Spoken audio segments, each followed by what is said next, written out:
yang akan kita bahas sebenarnya adalah apakah ada kemungkinan untuk melakukan korupsi pada dana tersebut atau tidak.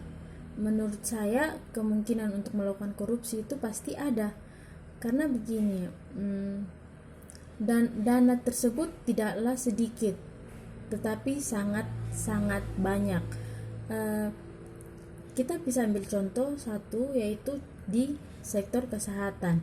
Misalnya sekarang kita lihat saja banyak berita-berita yang bilang bahwa rumah sakit ini, rumah sakit itu kekurangan APBD, masker N95. Kita bisa lihat dari contoh-contoh tersebut. Karena dalam sektor kesehatan, dana yang dianggarkan itu sebesar 71 triliun rupiah. Nah, pasti untuk mengalokasikan dana tersebut untuk membeli atau mengadakan alat-alat kesehatan, pastilah ada orang yang dipercaya untuk memegang dana tersebut. Nah, sekarang kalau dia bisa saja melakukan korupsi atau memang sudah melakukan korupsi, karena kita bisa lihat di rumah sakit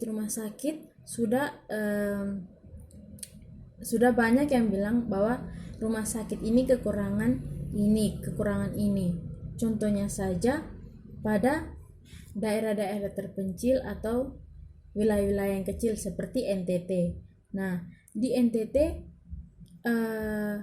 untuk alat-alat medis itu pun masih sangat terbatas, masih sangat minim dan sangat terbatas.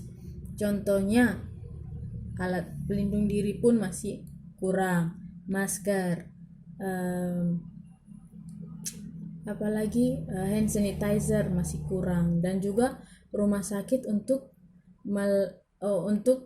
sebagai tempat untuk penanganan pasien COVID-19.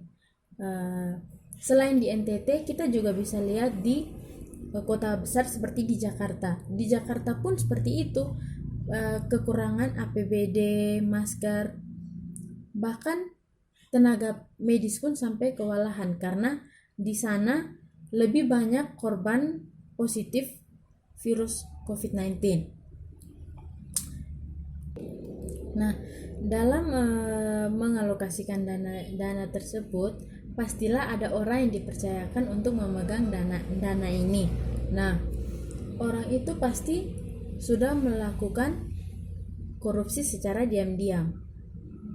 Kalau dia tidak melakukan korupsi secara diam-diam, pastilah alat-alat kesehatan pasti terpenuhi, peralatan medis pasti terpenuhi. Nah, sekarang begini, dana yang dialokasikan untuk sektor kesehatan itu tidak sedikit. Dana itu sebesar 71 triliun. Tapi dana yang lain kemana? Kalau memang dia tidak korupsi, berarti tenaga kesehatan mereka tidak kekurangan apapun. Jadi yang menjadi masalah berarti dia melakukan korupsi secara diam-diam dengan tanpa memikirkan apapun yang terjadi di belakangnya. Bagi dia yang penting ada uang, dia senang. Nah, imbasnya adalah masyarakat kecil atau masyarakat yang sedang sakit, dan juga tenaga medis yang sedang kewalahan untuk mengurus orang sakit. Mungkin menurut saya contoh yang saya pakai itu seperti itu.